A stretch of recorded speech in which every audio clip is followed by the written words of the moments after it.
Baik, persoalan pertama yang menyangkut soal asbabun nuzul ini adalah ikhtilafur riwayat, adanya perbedaan riwayat, adanya perbedaan versi cerita.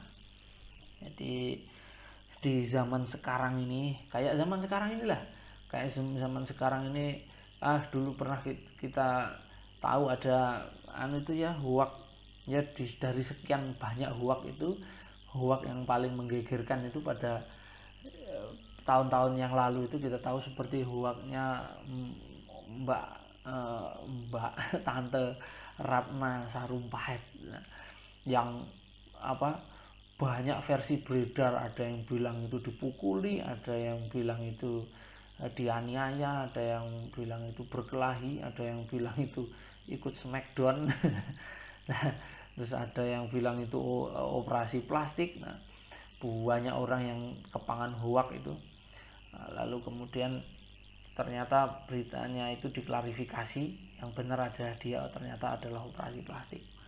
Nah, berkaitan dengan asbabun nuzul, karena Al-Quran ini adalah sesuatu yang sangat penting, sesuatu yang sangat suci, yang dengan menggunakan dalil Al-Quran itu bisa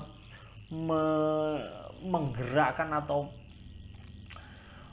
bisa mempengaruhi banyak orang, pikiran banyak orang, iman orang banyak itu, apalagi orang-orang Islam beriman ini kalau kemudian sudah dikasih dalil Al-Quran itu, wah, orang itu tidak berani mau menentang itu. Nah, hal-hal yang sifatnya sangat krusial semacam ini sering dimanfaatkan oleh orang zaman dulu. Sampean harus tahu loh ya, bahwa munculnya ilmu hadis itu termasuk juga ilmu Al-Quran ini dipengaruhi oleh peristiwa masa lalu, di mana pada saat itu, terutama ilmu hadis ya, ilmu hadis itu kan berkaitan dengan riwayat, termasuk juga asbabun nuzul ini, karena asbabun nuzul ini merupakan ilmu riwayat. Itu berawal dari maraknya hadis palsu. Jadi banyak sekali hadis-hadis itu yang diciptakan oleh orang-orang yang tidak bertanggung jawab itu dengan mencatat nama-nama sahabat Nabi. Dia bilang bahwa dia pernah bertemu sahabat ini, sahabat ini bilang begini. Lalu kemudian mengatakan hadis itu sesuka hatinya. Riwayat-riwayat itu terus dikatakan seenaknya udel begitu. Itu banyak terjadi dulu. Jadi misalkan khalifah, dan itu sampai masuk ke wilayah-wilayah pemerintahan. Jadi wilayah pemerintahan juga tidak luput dari serangan hadis palsu itu, serangan hoak itu, yang kepangan hoak. Misalkan pemerintah itu punya proyek bikin masjid. Dulu ada masjid Damaskus. Nah, masjid Damaskus itu supaya rame diziarahi orang, bisa menandingi Masjid Nabawi. Nah, itu diciptakanlah sebuah hadis yang berkenaan dengan pembangunan Masjid Jami' Damaskus. Sampai sekarang masih ada masjidnya. Itu dibangun oleh Khalifah Walid bin Abdul Malik. Masjidnya megah sekali zaman dulu itu. Itu dikatakan waktu itu tidak ada masjid yang megahnya selain itu. Terus ada hadis Nabi bahwa begini, nanti Imam Mahdi muncul dari situ, Dajjal keluar dari situ. Opo gitu. Zaman dulu itu banyak sekali. Jadi kita harus melihatnya dari sini, bahwa pada waktu itu hadis-hadis palsu itu sangat banyak. Nah, kadang-kadang mereka itu tidak sadar bahwa kemudian ternyata hadis-hadis palsu ini ketika nanti disandingkan atau dibandingkan dengan riwayat-riwayat yang lain, ini saling kontradiksi, saling berlawanan. Duh, piye to iki jarene ngene, kok gak cocok, saya timeline kok tidak cocok. Nah, problem-problem ini sangat mengganggu gitu ya, sangat mempengaruhi kemudian perkembangan ilmu hadis dan ilmu Al-Quran di masa-masa selanjutnya. Itu. Saya ambil satu contoh permasalahan yang sangat krusial yang harus sampean tahu bahwa hampir semua penafsiran Al-Quran, terutama rujukan penafsiran Al-Quran yang pertama, saya ingin tunjukkan tapi saya harus harus pindah tempat, ini buang-buang waktu ini nanti.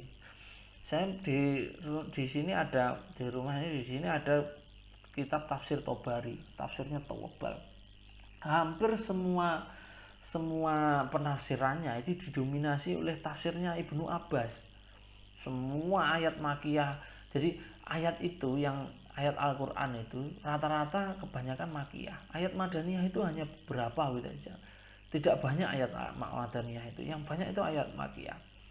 Ayat makiyah itu loh, itu banyak ditafsirkan oleh Ibnu Abbas. Dan seperti seolah-olah Ibnu Abbas itu mengetahui peristiwa yang terjadi pada saat turunnya Al-Quran itu. Padahal kita tahu Ibnu Abbas itu tidak pernah, atau bukan tidak lama bersama dengan Nabi Muhammad, itu tidak lama. Jadi Ibnu Abbas itu dia bersama Abbas bin Abdul Muthalib pada waktu Nabi Muhammad di Mekah. Itu Ibnu Abbas itu belum lahir. Dia lahir itu ya di Mekah juga, tapi pada waktu Nabi Muhammad berangkat hijrah ke Madinah, Ibnu Abbas itu masih kecil, belum ada 10 tahun umurnya, belum balik lah. Belum balik itu gimana dia mau dijadikan rujukan untuk mengetahui peristiwa-peristiwa yang terjadi pada turunnya Al-Quran. Dia itu masih dolanan neker, delian karo kanca-kancane sik gateng gitu. Terus ketika Nabi Muhammad itu hijrah ke Madinah, Abbas itu bersama anaknya Abdullah bin Abbas itu berada di dalam tawanan. Itu ditawan oleh, menjadi tahanan rumah gitulah. Jadi tidak bisa kemana-mana. Terus baru ketemu itu pada waktu Fathu Mekah. Fathu Mekah itu Abbas itu baru dibebaskan karena di Mekah ditaklukkan oleh Nabi Muhammad. Nah, terus Abdullah bin Abbas itu juga waktu itu tidak ikut ke Madinah. Jadi Abbas itu ya hanya sebentar ke Madinah bersama Kanjeng Nabi, habis itu kembali lagi ke Mekah.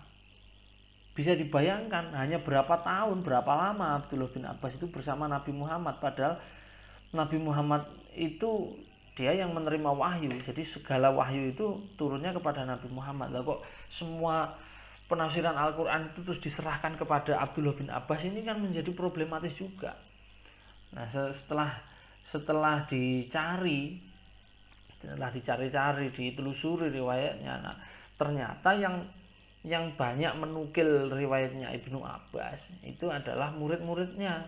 Kita tahu bahwa saya mengetahui atau saya membaca bahwa Abdullah bin Abbas ini di kemudian hari itu memang beliau membuat madrasah, jadi membuat sekolahan. Ya tidak kayak sekolah zaman sekarang ya, artinya dia mengajar, dia punya banyak murid.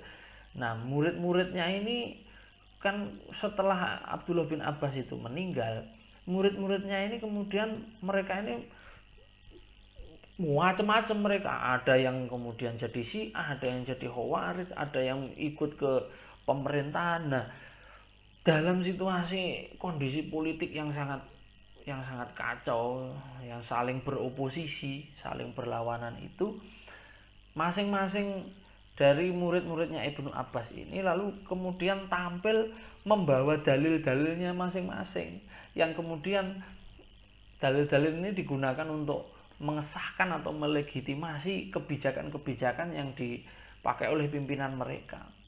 Atau kalau mereka jadi pemimpin, ya mereka memakai dalil-dalil itu, dan dalil-dalil itu disandarkan, dicatut namanya Ibnu Abbas di situ.